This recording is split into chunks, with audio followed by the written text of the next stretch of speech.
빈자리 버스 창가에 기대 앉은 내게 인사를 해. Hi.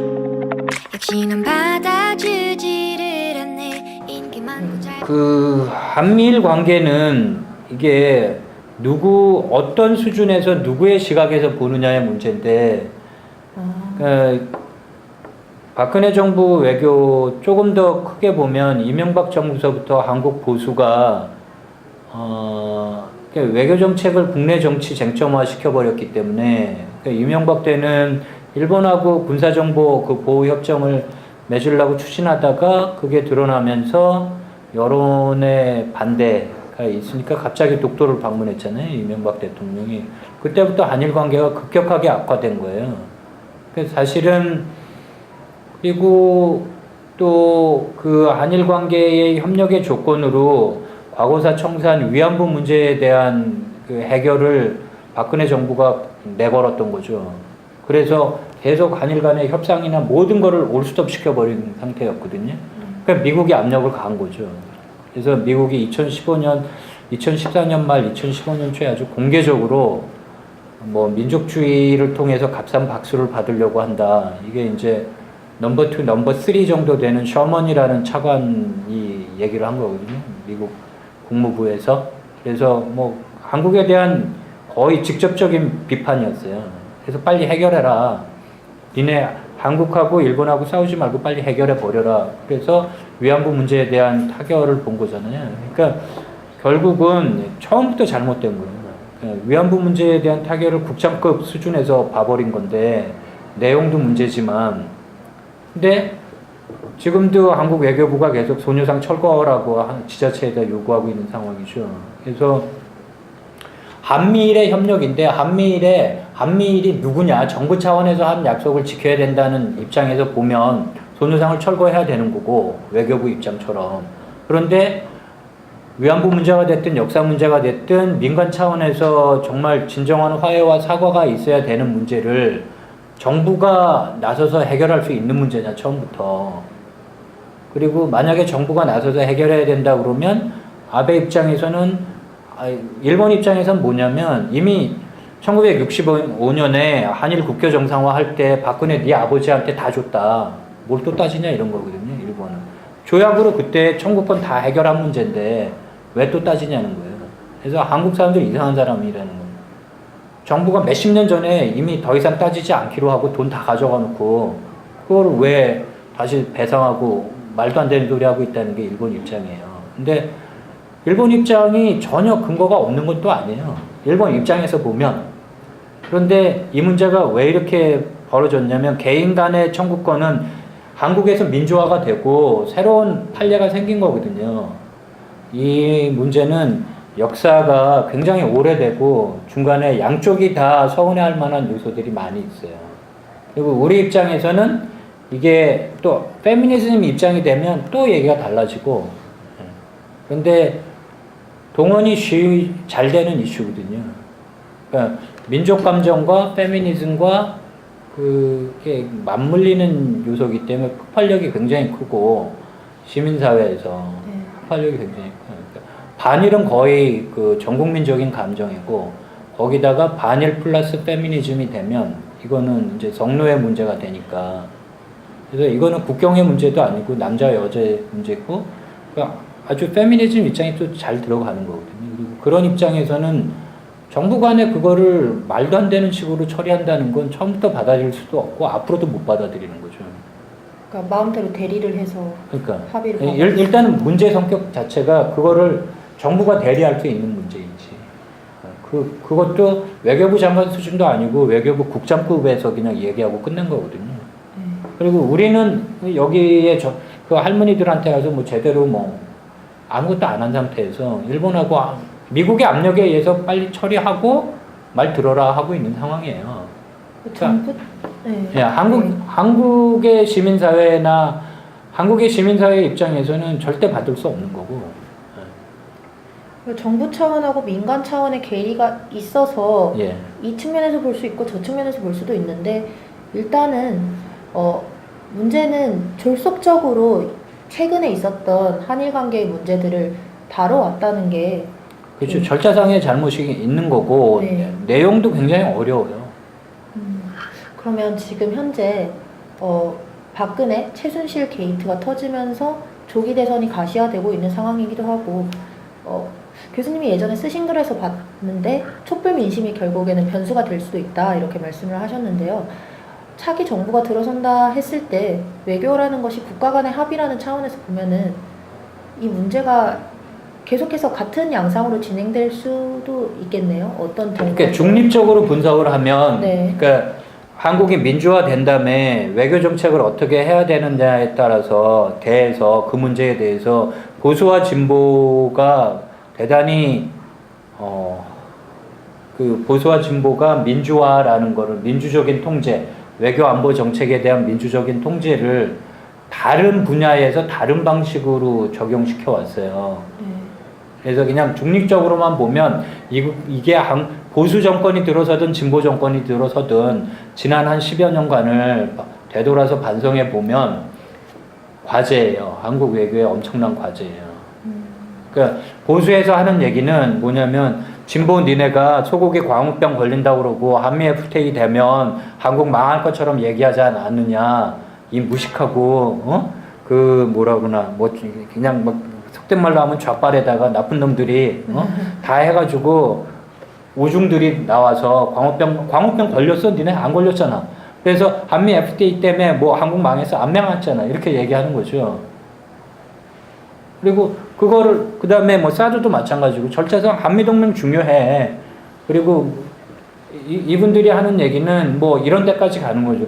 한국의 안보를 미군이 책임지고 있어. 그러면 사드 다 물러서서 주한미군 저 포항 아래쪽으로 오는 그쪽으로 들어오는 주한미군만 막는 거예요. 뭐가 문제야 이런 거거든요. 네. 반대로 하는 쟁점이 굉장히 많지만 주한미군을 막기 위해서 중국한테 경제 공세 당하고 그러니까 수도권은 인구가 다 몰려있는 수도권은 북한의 위협에 그대로 노출되는 게 이게 안보 정책이냐, 경제적인 것 같이 다 제대로 된 외교 정책이냐, 이제 비판을 할 수 있는데, 한미동맹 무조건 가야 된다고 하는 사람들 입장에서는 군사주권이 없는 상태잖아요, 실질적으로. 전자권이 이제 전시의 작전 통제권이 미국에 있다는 건데, 군대는 전쟁을 위한 조직이니까. 네. 실질적으로 보면 군사주권이 없는 상태죠. 미국이 갖고 있는 상태죠. 그러면 실질적으로 미국의 정보자산 다 의존하는데 그럼 미국 보호 안 해주면 어떻게 할 거냐. 이런 논리예요. 그럼 그렇게 되면 일본하고도 무조건 협력해야 되는 거고. 그런데 한미 관계는 국가가 국가 안보의 논리로 따질 테니까 민주적인 정당성 절차가 들어올 여지가 적다라고 얘기를 하는 거잖아요. 보수에서는. 그렇죠? 그런데 보수가 또 했던 건 뭐냐면 남북관계를 민주적으로 따졌어요. 그러니까 남북관계도 똑같이 대통령이나 국방장관, 외교부 장관이 그러니까 한미관계가 중요한 거에 대해서 진보가 왜 한미관계가 정역화돼서 민주적인 통제에서 벗어나야 되느냐. 사드도 그 환경평가하고 절차가 있으니까 절차에 따라서 다 해라. 국회 비준 얻어라. 그러니까 거기에 대한 반대가 뭐냐면 이건 국가안보 문제고 국가안보가 중요하고 미국과의 신뢰가 중요하기 때문에 새로운 정권이 들어서서 이거를 물리거나 다시 하는 건 미국과 한미동맹에 엄청난 손상이다. 그냥 까불지 말고 따라와라 이거잖아요. 민주적인 통제에 한계가 있는 법이다. 국가안보를 위해서. 근데 똑같은 얘기를 남북관계에 대해서 할 수 있다는 거예요. 남북관계에서 보수가 했던 건 왜 퍼주냐. 그러면 DJ 때나 노무현 정부 때, 그러니까 김대중 대통령 때 남북 정상회담을 했고 거기에 따라서 노벨 평화상을 받았는데 보수가 들고 나왔던 건 북한에 퍼주기 위해서 돈 주고 비자금에서 그 독재 조건을 유지시켜준 대가로 평화상 받은 거다. 그러면 뭐라고 했는지 다 깔아. 그래서 그 대북 송금에 대한 특검을 한 거죠. 특검을 해서 지금 국민의당에 가 있는 박지원 당시 비서실장하고 이제 그 핵심 참모였으니까 감옥에 간 거죠. 그러니까 남북 관계에서 국가 안보나 남북 관계의 특수성을 가지고 대통령이 할 수 있는 영역이 있는 거잖아요. 네. 그리고 한미 관계에서 안보나 대통령이 그 이슈의 특성을 갖고 민주적인 통제를 일정하게 제한할 수 있는 거죠. 논리적으로만 보면 네. 남북 관계도 법과 절차에 따라 민주적인 통제에 따라야 된다는 얘기고, 보수는, 진보는 한일 관계나 한미 관계도 법과 절차에 따라서 민주적으로 통제를 해야 된다는 얘기를 해온 거예요, 그동안. 아, 서로 다른. 예, 서로 다른. 그러니까 그냥 하나의 과제로 본다면 네. 어디까지 민주적인 통제를 할 거냐, 그리고 어디까지가 대통령의 특수한 그 안보 정책상의 특권 권한 영역으로 안보 전문가들에게 맡겨둘 거냐 하는 게 보수 진보를 조금 벗어나서 생각하면 큰 과제라는 거예요. 일단은. 그게 합의가 봐질 수 있을까요? 국내 정치 이제 팔아먹지 못하게? 모두가 하는 얘기는 합의를 네. 봐야, 네. 일단 국내 정치적인 합의가 돼야 중국에게 대해서도 대외 협상력이 생기고 미국에 대해서도 대외 협상력이 생긴다라고 뭐 신문에 칼럼 쓰시는 분들이 거의 모두가 그렇게 쓰죠. 네. 쓰는데 불가능하죠, 현실적으로는.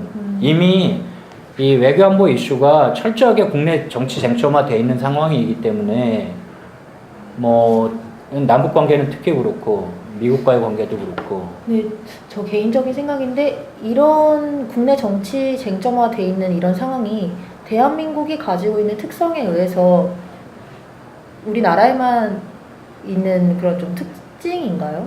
아니면 좀 국가별로 있는 건데 제가 너무 강하게 비판을 받고 있는 건지 모르겠지만, 그러니까 나라들마다 그러니까 대외 정책이 국내 정치 쟁점화된 부분이 있어요, 사실은. 네. 그러니까 미국 같은 경우에는 이스라엘하고 관계. 아, 예.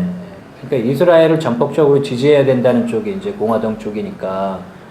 그리고 이스라엘하고 나머지 아랍 국가들의 군사적인 격차가, 이스라엘이 실제적인 핵무기 보유국이고 많이 나는데도 불구하고 미국으로부터 가장 많은 군사 원조를 받는 나라예요. 네.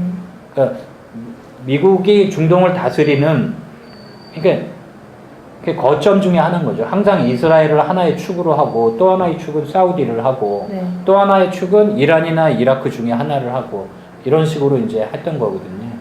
그러니까 이스라엘이고 사우디는 이제 수니파고, 시아파 중에 뭐 누구를 하나 잡고, 뭐 이런 식으로. 그러니까 중동을 분할 점령할 수 있는 EJ 하는 식으로 해서 지정학적인 목적도 있지만 이스라엘을 어떻게 다뤄야 되느냐는 거의 국내 정치 쟁점화돼 있죠. 미국 경우에는. 네. 그렇지만 우리는 분단이 돼 있는 상태니까, 네. 또 통일이나 남북관계 특수성이 있기 때문에, 네. 그냥 반공을 가지고 몇십 년 그 대치를 했던 상황인데, 지금은 그러니까 냉전 시기나 박정희 시기에는 반공이기 때문에 반북이었어요. 네. 근데 지금은 종북이에요. 논의는, 그러니까 반공은 앞에서 떨어져 버렸어요. 그러니까 체제의 이념이 다르기 때문에, 그래서 공산혁명을 하기 때문에 북한의 이념을 따르면 안 된다는 의미에서 반공, 반북이었어요, 냉전 때는. 네. 근데 지금은 엄밀한 의미에서는 반공은 떨어져 나간 거예요. 공산주의가 거의. 그러니까 체제 경쟁, 이념 경쟁, 북한이 뭐 적화 통일을 한다는 얘기는 아무도 안 하잖아요, 지금. 네. 뭐 그렇게 얘기하시는 분들이 또 하도 이상한 사람들이 많으니까 있을 수는 있는데, 지금은 그건 아니잖아요. 네. 가령 그러니까 이제 이게 국내 정치 쟁점화돼서 뭐 말 그대로 그 심하게 얘기하는 좌빨을 때려잡는 그 무기가 된 거죠. 그러니까 종북이 굉장히 웃긴 얘기예요. 논리적으로 보면 북한을 따른다는 건데, 북한이 평화를 원해요. 우리도 평화를 원해요. 그럼 넌 종북인 거예요. 네. 그러니까 북한 정권의 문제가 무지무지 많죠. 무지무지 많은데 북한에 대한 악마화가 너무나 많이 진행됐기 때문에 그걸 이제 보수가 그렇게 팔아먹은 거죠. 그리고 남북관계 특성이 분명히 있는 거고. 그렇죠. 그래서 지금 원래 얘기대로 돌아오면, 그러니까 안보 정책의 고유한 영역과 민주적인 통제 간에 그 두 가지 과제가 있는데, 이걸 어떻게 조화시킬 것이냐 하는 것이 굉장히 큰 문제다. 한국 외교의 예, 한국 문제다. 외교의 굉장히 큰 문제다. 네. 그리고 국내 정치적인 합의를 이루면 좋겠지만 네. 실질적으로는 철저하게 이념화, 정치 쟁점화 돼 있는 게 현실이다. 네. 네, 마지막으로 질문을 하나 더 드리자면 저 개인적인 소견인데 종북 프레임이라고 할 수 있는 그런 얘기들과 미국과의 관계는 같이 움직이는 게 없잖아 있다고 생각을 하거든요. 그런데 한국 외교의 정체성, 한국의 정체성이라고 할 수 있는 것이 너무 많이 그쪽으로 쏠려 있는 것이 아닌가라는 생각이 드는데 한국 외교가 갈 수 있는 방향이라던가 한국이 가질 수 있는 정체성에 대해서 어떻게 생각을 하시는지 좀 그러니까 그 네. 정체성에 대한 생각이 다 다르니까 이렇게 분열이 되고 대립이 생기는 거죠. 그래서 네. 그게 하나로 모아지지는 않을 텐데 그냥 분석적으로만 생각해 보면 개인적인 견해는 뭐 이념적으로 다르게 볼 수는 있는데 그냥 이건 과제예요. 과제. 답은 있는 상태는 아니고 과제는 노무현 정부에서 했던 고민들을 다시 한번 좀 잘 들여다 볼 필요가 있다라는 건데 왜냐하면 수출입을 가지고 그러니까 노무현 정부 2003년에 시작하잖아요. 2002년 선거에서 2003년에 시작하는데 2003년이 한국이 수출하는 국가들 중에서 미국에 제일 많이 수출을 했는데 중국이 미국을 제치고 1위가 되는 게 2003년이더라고요. 그리고 수입의 측면에서 중국이 1위가 되는 게 2007년이에요. 네. 그러니까 노무현 정부 2003년에서 2007년 노무현 정부 임기 동안 한국은 중국의 경제적인 자기장에 들어가 버린 거예요. 실제적으로.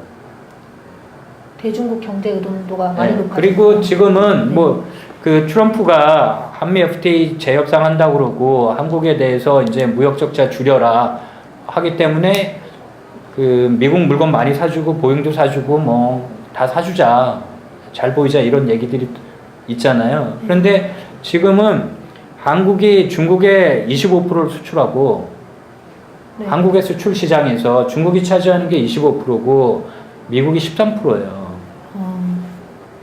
그러면 그러니까 엇박자가 나는 거죠. 네. 안보는 미국에 의존하고 경제는 중국에 의존하는 상황이에요. 그래서 이 구조적인 엇박자를 과연 조율시킬 수 있는 거냐. 그러니까 트럼프가 무역 보복을 하는 건 두렵고 중국이 사드 때문에 보복을 하는 건 두렵지 않으냐. 그러니까 상식적으로 생각하면 4분의 1을 중국에 의존하고 있는데 그럼 중국에 의존하는 4분의 1 없이 한국 경제가 살아갈 수 있느냐. 그 다음에 아까 얘기한 것처럼 북한의 군사적인 위협이 한국을 지정학적으로 건너뛰어서 일본이나 미국으로 직행하게 되면서 일본이나 미국이 한국에게 요구하는 거는 북한이 일본을 치거나 미국을 쳐도 셋이 같이 전쟁을 하자는 건데 이것 때문에 과연 전쟁을 할 거냐. 힘든 문제예요. 그래서 보수에서 노무현 정부가 잘했다고 그러는 건 한미 FTA를 받았다. 이걸 잘했다고 하는 거고 주한미군의 전략적인 유연성을 제한적이지만 인정했다. 전략적인 유연성은 뭐냐면 주한미군이 붙박이로 북한의 남침만 막는 게 아니라 한반도 이 동아시아 지역에 왔다 갔다 할 수 있는 지역 안정자 역할을 할 수 있는 걸 인정했다. 이거는 굉장히 잘한 거다. 보수에서는 칭찬을 해요. 그런데 노무현 정부 때 전략적인 유연성을 그 일정하게 한국의 재가를 받아서 인정을 했지만 거기에 다 단서 조항이 뭐였냐면 북한에 대한 공격 계획이 있었거든요. 북한하고 전쟁 시나리오가 있잖아요. 북한하고 전쟁을 하면 북한이 이제 먼저 치면 한국이 뒤로 밀렸다가 북한 전역을 점령하는 거예요. 네. 점령하면 점령 이후에 어떻게 할 건가 하는 데 대한 논의는 거부했어요. 미국과. 그러니까 남북관계의 최소한의 안정판을 위해서 북한 흡수통일 시나리오에 대한 얘기는 하지 않겠다고 했고 네. 노무현 정부가 대미 경사를 한 게 보수는 잘했다고 하지만 또 했던 거는 전작권을 2012년에 가져오기로 합의를 했어요. 네. 그러니까 노무현 정부가 진보 정부인데 왼쪽 깜빡이 켜고 오른쪽으로 갔다고 욕을 많이 먹는 거거든요. 신자유주의적인 좌파 신자유주의를 했다고도 욕을 먹고 여러 가지 욕을 먹지만 내가 하고 싶은 얘기는 그때 부터 완전히 한국이 살아가는 지경학적인 지정학적인 상황이 많이 변한 거고, 잘했다 잘못했다 보다 적어도 그 두 가지를 균형 있게 가져오려고 노력한 거는 맞는 것 같다, 노무현 정부 때는. 근데 노무현 정부 때 합의했던 2012년에 전자권을 가져왔으면 지금 상황이 달라졌죠.